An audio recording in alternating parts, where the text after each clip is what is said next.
नमस्कार, एफएनओ की पाठशाला में आपका स्वागत है। मैं हूं मानसी दवे और वायदा बाजार की इस एबीसीडी में ऑप्शंस के तार हम जोड़ रहे हैं और काफी आसानी से समझने की कोशिश भी कर रहे हैं और हम कामयाब हो रहे हैं क्योंकि हमारे साथ है जी बिजनेस के मैनेजिंग एडिटर अनिल सिंघवी जी। अनिल जी, टाइम वैल्यू और समय की कितनी इंपॉर्टेंस है ऑप्शंस पर, वो पिछली बार हमने की थी। हाँ, करेक्ट। लेकिन एक सवाल था कि अगर डिविडेंड मिल जाए शेयर में तो फिर ऑप्शंस के प्राइस पर इसका क्या फर्क? देखिए, इसको दो तरीके से समझते हैं मानसी। पहला कि डिविडेंड क्या है, किसको मिलता है, और डिविडेंड का फ्यूचर्स और ऑप्शंस जी दोनों पर क्या फर्क पड़ता है, क्योंकि असर दोनों पर आता है। पहले डिविडेंड क्या है। कोई भी कंपनी अपने मुनाफे का एक हिस्सा अपने शेयर धारकों में बांटती है, ठीक है। एक हिस्सा मतलब जितना मुनाफा, जरूरी नहीं कि सारा का सारा बांट दिया, थोड़ा हिस्सा बांटेगी हर शेयर धारक को।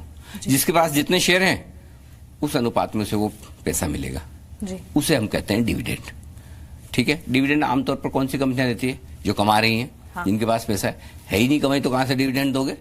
लॉस करने वाली कंपनियां देती नहीं है, मुनाफा करने वाली देती है। ये तो हो गया डिविडेंड। अब दूसरा सवाल है कि डिविडेंड मिलता किसको है? डिविडेंड उसको मिलेगा जिसके पास शेयर है, हाँ, करेक्ट। लेकिन शेयर कौन से? वो शेयर जो आपके डीमेट अकाउंट में पड़े हैं। अच्छा, मतलब कैश मार्केट? कैश मार्केट में आपने डिलीवरी लेके खरीदी हुई है, अच्छा, उनको डिविडेंड मिलता है।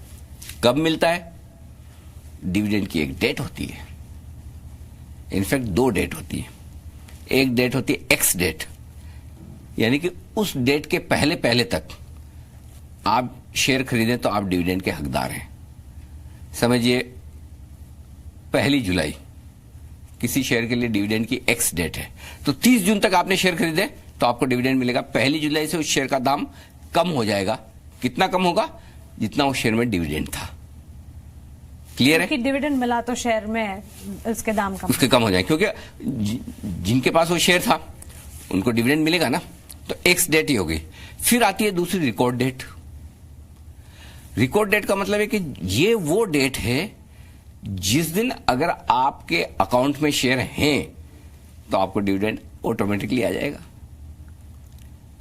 एक्स डेट वो डेट है जिसके पहले पहले आप शेयर खरीद रहे, बेच रहे हैं मार्केट में, ठीक है, तो डिविडेंड के साथ है। एक्स डेट के दिन से डिविडेंड से हटकर है, करेक्ट। दोनों का फर्क समझ लीजिए।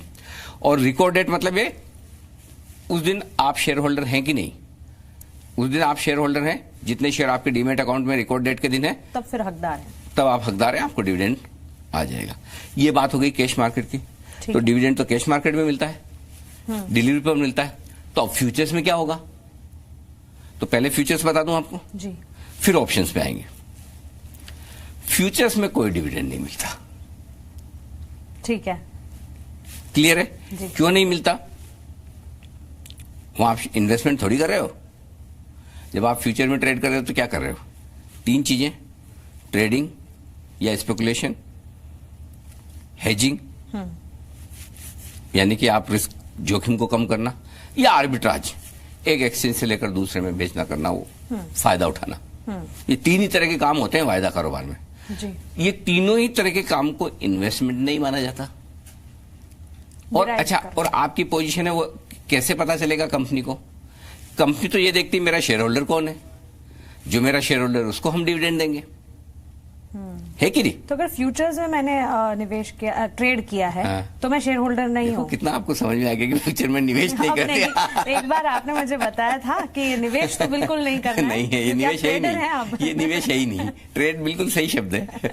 तो हाँ, आपका सवाल ये कि अगर फ्यूचर में मैं ट्रेड कर रही हूँ तो क्या होगा?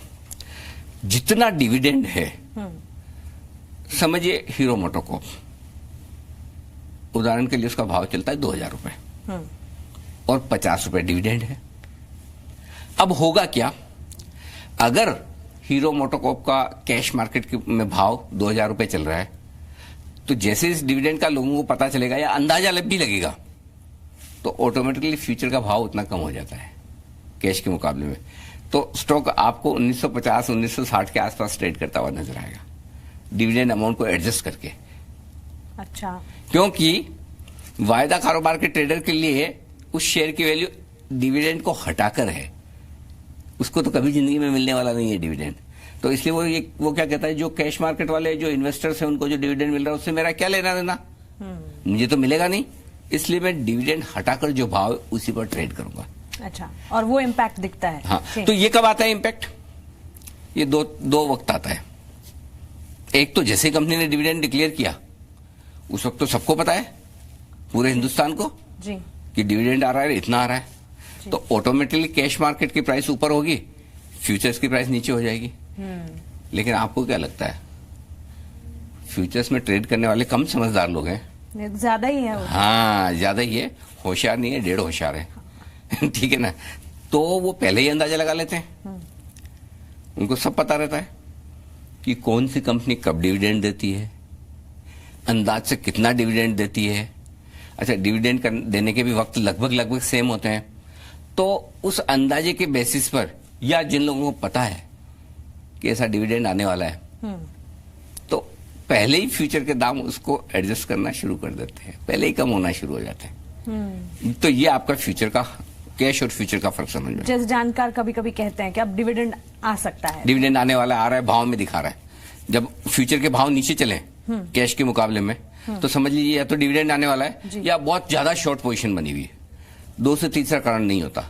तो शॉर्ट पोजीशन वाला कारण हम पहले भी डिस्कस कर चुके हैं, कहीं और करेंगे। लेकिन अभी आप ये समझ लीजिए कि अगर फ्यूचर नीचे चल रहा है तो सबसे पहला सवाल आपका यही होना चाहिए, क्या डिविडेंड आ रहा है? ये फ्यूचर्स की बात। और ऑप्शंस में क्या है, देखिए जैसे डिविडेंड आएगा तो ऑप्शन में दो ही ऑप्शन है, कॉल ऑप्शन और पुट ऑप्शन जी। पुट ऑप्शन के दाम बढ़ेंगे और कॉल ऑप्शन के दाम घटेंगे। क्यों? देखिए, ऑप्शन सेटल कैसे होते हैं, इसमें थोड़ा पीछे जाना पड़ेगा। ऑप्शन सेटल होते हैं कैश मार्केट की प्राइस पे, सीरीज के अंत में, फ्यूचर की प्राइस पे नहीं होते, करेक्ट?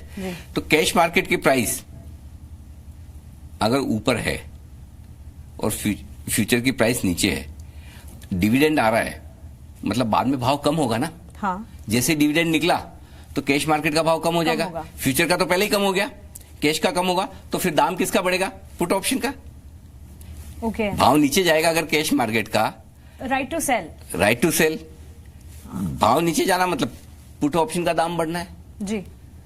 और जब पुट ऑप्शन का दाम बढ़ेगा, भाव नीचे जा रहा है, तो कॉल ऑप्शन उसका दाम कब बढ़ता है? जब भाव बढ़ेगा। तो इसमें तो भाव बढ़ने वाला है नहीं, तो कॉल ऑप्शन का दाम कम होता है। तो जैसे ही कंपनी डिविडेंड का ऐलान करती है, उस डिविडेंड के ऐलान के साथ पुट ऑप्शन के दाम बढ़ने लगते हैं, कॉल ऑप्शन के दाम घटने लगते हैं। ठीक है, बिल्कुल सिंपल फंडा है, कंफ्यूज होने की जरूरत नहीं है ना। मानसिक फंडा एकदम क्लियर है। जैसे डिविडेंड का ऐलान होगा, पुट ऑप्शन का दाम बढ़ेगा और कॉल ऑप्शन का दाम घटेगा, इसमें कोई डाउट नहीं होना चाहिए।